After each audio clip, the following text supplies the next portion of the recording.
Nous sommes au grand marché de la commune de Koumassi.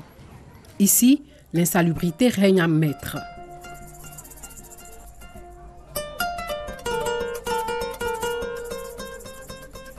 Il y a plus de 2 ans, le premier magistrat de la commune projetait de rénover ce marché. Une idée qui n'a pas séduit tout le monde. Ça dépend de ce qu'ils nous disent. Quand ils sont venus, ils vont construire le marché, qu'ils vont faire tout le tour au magasin. Maintenant, les femmes vont rester au milieu. Donc les femmes, c'est qu'ils n'ont pas de moyens pour payer le magasin. Donc c'est à cause de ça qu'ils ont refusé. Il y a des gens qui sont quittés à la maison pour venir faire recensement. En tant que la table là, les appartient. Donc la table ne les appartient pas. Il faut qu'on reprenne le recensement correctement. Nous, on n'est pas contre ce que le maire est en train de faire. On n'est pas contre parce qu'il faut commencer à avoir un site pour les gazer, pour dire aux gens, ah, voilà où on peut vous mettre. Si on veut faire tape par tape, là, il n'y a pas de problème. Voilà, étape par étape, donc il n'y a pas de problème, donc on est d'accord.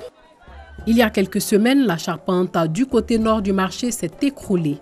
C'était en pleine nuit. Il n'y a pas eu de victimes. Mais depuis, Aou craint que le bois ne s'affaisse totalement. Elle et de nombreux commerçants autrefois contre le projet de rénovation du grand marché de Koumassi ont changé d'avis. Avec 2 ans, ça va dans 3 ans. Et ça l'a étonné. S'il pleut comme ça, la pluie, je crois que... Mais vous n'avez pas peur, maman, que ça tombe encore sur vous, là où vous êtes placé là? Si je vais arrêter ici, il y a comment vous manger, les enfants vont manger quoi? Nous, les femmes, on en a marre parce que nous ne sommes pas bien à l'aise. Nous sommes dans chez eux. Tu vois, ici est sale.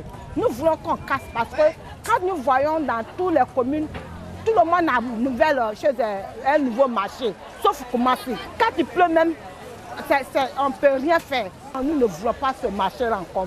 En outre, à la moindre goutte de pluie, une partie du marché ressemble à une piscine. Au départ, on ne voulait pas qu'on casse, mais pour le moment, aujourd'hui, on veut que l'on casse. Parce que quand il pleut, ça rentre ici, mais quand on prie, les pailles tombent dedans, ça mouille et ça nous fatigue beaucoup. Oui, nous sommes d'accord pour construire notre grand marché là, parce que c'est gâté. Tous les toitures sont gâtés. Partout. Ce n'est pas ici seulement, tous les marchés sont gâtés. Un autre décor s'offre à nous, à l'entrée du marché.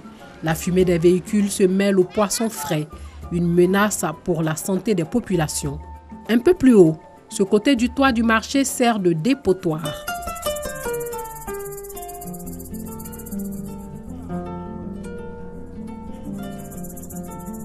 Ce qui fait office de bureau pour les agents de la mairie au marché de Koumassi n'échappe pas au poids du temps.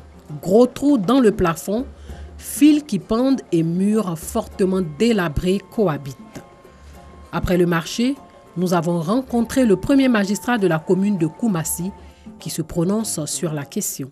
J'estime que quand une infrastructure a atteint un tel niveau de dégradation, il est du rôle de l'autorité d'agir. Et voyez-vous, j'ai même fait intervenir l'OIPC. J'ai dressé un rapport très alarmant sur ce marché. Donc, pour vous refaire l'historique, nous avons recherché les moyens et en son temps, nous avons bénéficié d'un projet qui nous permettait donc de réhabiliter ce marché. Nous sommes approchés des commerçants. Nous leur avons expliqué. Ils ont demandé un délai. Nous leur avons accordé le délai. Ils ont demandé une prorogation. Nous leur avons accordé la prorogation. Mais personne ne voulait qu'on commence par lui, dès le départ. Oh là, ils sont pour, oui, maintenant qu'ils sont pour, maintenant l'argent n'est plus là. Qui prie que nous soyons là. Et puis, au prochain conseil, nous allons réintroduire le dossier. En espérant que cette fois sera la bonne pour offrir aux populations un marché moderne, il est bon de rappeler que le grand marché de Koumassi a été construit en 1974. À ce jour, la mairie a recensé près de 4000 commerçants qui occupent une place dans le marché. Niakara, commune de la région d'Yambol, une commune moderne avec toutes les infrastructures de base, écoles, électricité, centres de santé, logements sociaux. Ces infrastructures datent de l'époque Nalo Bamba, le père fondateur de Niakara. Il a occupé plusieurs postes ministériels dans les gouvernements de feu le président Félix Houphouët-Boigny, un repère pour la nouvelle génération. Il a voulu faire Niakara à l'image de Yamoussoukro, c'est pas faux, puisqu'il a été l'un des plus proches collaborateurs de feu Félix Houphouët-Boigny. Malgré tout ce qu'il avait, malgré tout le bonheur qu'il avait auprès du chef de l'État, a tenu à venir réaliser une grande plantation au village qui était pourvoyeur d'emplois. Cette génération a tenu à lui rendre hommage à travers une journée spéciale. Il s'agit de booster le développement. Comme repère, les actions de développement de l'illustre défunt. Ce bâtiment que vous voyez derrière moi, c'est dans l'une de ses classes. C'est là que j'ai commencé. À l'époque, il n'y avait que l'école de la mission catholique. Et c'est grâce à lui aujourd'hui que nous avons eu cette école. Pour nous perpétrer son action est un honneur. Après le recueillement sur la tombe de Nalo Bamba, suivi des témoignages, un tournoi de football doté de la coupe Nalo Bamba a constitué l'un des temps forts de cette journée de souvenirs. L'émotion était au rendez-vous dans ce tournoi, tout comme à la première édition en 1977. Pour le retour de cette compétition, il faut dire qu'on a poussé un ouf de soulagement. Je garde de lui qu'il faut travailler dans le silence pour faire pousser les édifices du développement. L'équipe des étalons a été le vainqueur de l'édition 2018.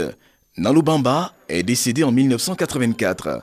Il fut ministre d'État, ministre de l'Intérieur, avant de tirer sa révérence. Le Cavali et le Guémon, deux régions de l'ouest de la Côte d'Ivoire. Elles ont été fragilisées par la crise sociopolitique dans le pays de 2002 à 2011. Conséquence, les infrastructures socio-économiques sont tombées en ruine pour la plupart.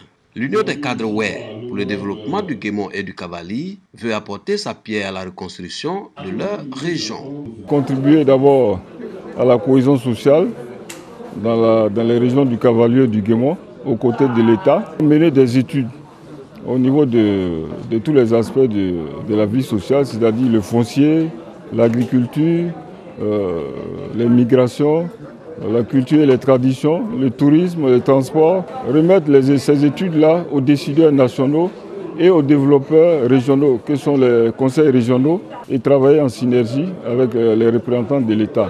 Parce que l'État fait beaucoup d'efforts, mais il ne peut pas tout faire. Et donc chacun doit apporter sa contribution pour optimiser les apports des uns et des autres. La chefferie traditionnelle, avec à sa tête le chef suprême des Oué, salue cette initiative. En ma qualité de chef suprême des Oué, vous voyez, je suis le conseiller spécial du président. Donc ça voudrait dire que c'est notre affaire pour rattraper notre retard. Pourquoi pas lancer un appel que tous ceux qui ne le savaient pas, qu'ils soient de la diaspora externe, interne ou bien des locales, qui ne sont pas encore informés à partir de ce lancement officiel, qui viennent rejoindre le groupe où nous tous, nous y sommes. Les régions du Cavali et du Guémon, riches de leurs terres et de leur culture, s'étendent sur une superficie de 18 424 km², couverte par la forêt. On y trouve des parcs et réserves, ainsi que des forêts classées. Entre autres, le parc et réserve de Taï et la forêt classée du mont Péco. Dès l'entame de votre discours, vous avez su capter mon attention. Des membres d'Agora Toastmaster Club d'Abidjan en compétition dans le cadre d'un concours de discours. Vous avez fait un développement dans lequel vous avez donné la définition du bonheur selon les philosophes, selon les scientifiques et selon les croyants. J'ai noté une belle structuration.